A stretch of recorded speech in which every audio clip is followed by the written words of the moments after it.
this has given them what they wanted anyway. They've linked my name to terrorism for the last 12 months. So, Tommy, we've just left a morning in court. Can you tell everyone what's going on? The police have given evidence. Their evidence was a shambles. They say that because the process is they're supposed to question you first before they make the decision to then detain you under terrorism legislation, and it took him 34 seconds on camera. I had my passport in and then he detained me. So in 34 seconds. And when they asked what questions did you ask him, because he says I acted suspiciously, he just asked me where I was going. And even then when he asked me where I was going, I told him where I was going. And if they check my travel records, I've travelled there at least twice a month, every month for the last year, because it's actually that's where I've been staying for the last year. So there's nothing suspicious about it.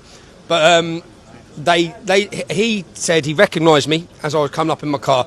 I was detained because I'm Tommy Robinson, nothing else. And then they abused their powers with terrorism legislation because they wanted access to my phone for their own intelligence. That's basically what's gone on. So in 34 seconds, he decided that you are going to be detained.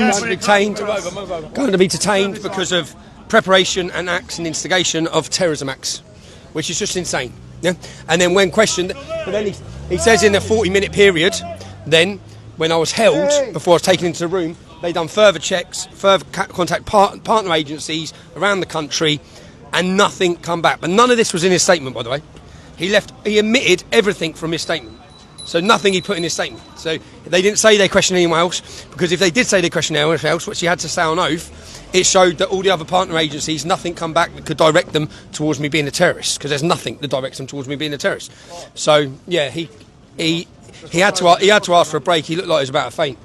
And you probably can't say this, but I was watching it and I can. He'd only been in counter-terrorism for 18 months. And the other officer who was interviewed afterwards had only been in there for 9 months. And to be honest, he looked like he should still be doing his school paper round. Well, I didn't want to say that, but I did think, are you even of legal age? Yeah, I know. And that's the man who's making decisions. But he's not the decision maker, is he? I think we're going to get to the decision maker now. Because there's no way that young kid was the man who made the decision. When they held me for a further 40 minutes, and then there was an hour and a half, another period, where they said what was going on, and they were contacting superiors. So they've gone all the way to the top with this. When they've detained me originally, before questioning me under terrorism legislation, it's gone to the top. So it's not him that's making the decision, is it? He's the fool guy today.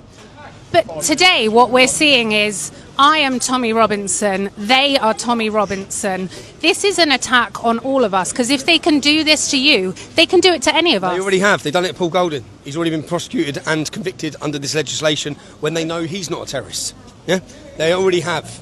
Some cases don't get as much high profile, unfortunately, but this is an abuse of a totalitarian state against people who speak out against it. So the reason I'm being prosecuted is because I speak out and my journalism embarrasses and humiliates the government. That's it. And I talk about issues that they don't want to accept are in this country, like the big Islamic problem we have.